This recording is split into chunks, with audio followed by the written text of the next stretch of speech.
المنتخب المغربي لضربة البداية. صفرت حكم المباراة مرة أخرى في مكان راحت الكرة في الجهة اليسرى، عرضية روسية.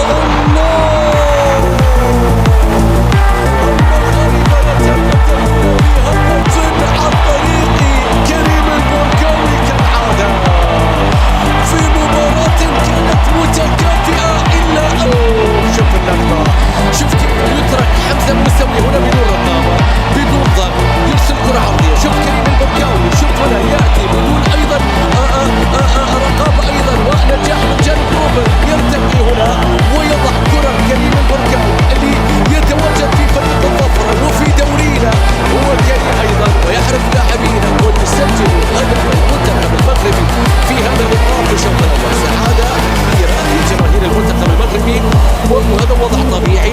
انتظروا هدفهم من بعض الكرات العرضية من بعض التصويبات. يأتي لقطة عن طريق كريم البركاوي أيضا اللي كان موجود في الدوري السعودي واللي موجود الآن في دورينا واللي سجل 3 أهداف في هذه البطولة. وسعادتنا الصغار والكبار الآن على هدف الأول وكرة ثابتة خطيرة راسية. ساشا يبعد الكرة، تعود الكرة الآن باتجاه بلكسوت للمنتخب المغربي، خطيرة تصويبة.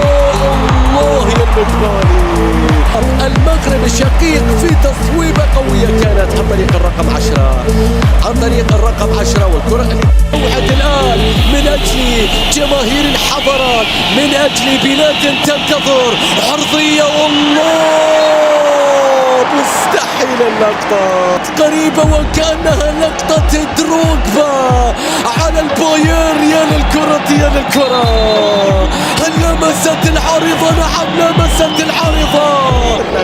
يعني كم بتسلل شوي، كم بتسلل اعتقد في اللقطة الماضية، لكن عرضية يا ساتر ورأسية من وليد أزاري، لكن مرت بسلام هذه اللقطة.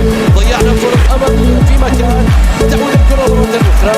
عبد الرزاق كنترول، بعد ذلك هذه راحت الخطيرة عبد الرزاق عبد الله، راحت الخطيرة عبد الرزاق استلم، عبد الرزاق سلم.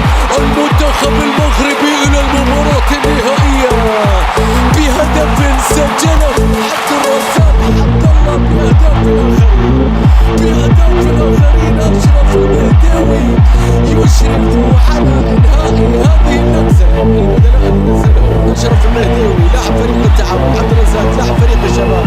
النقلات التمريرات وهنا الإشراف على إنهاء هذه اللقطة بعد ما اصطدمت المدافع.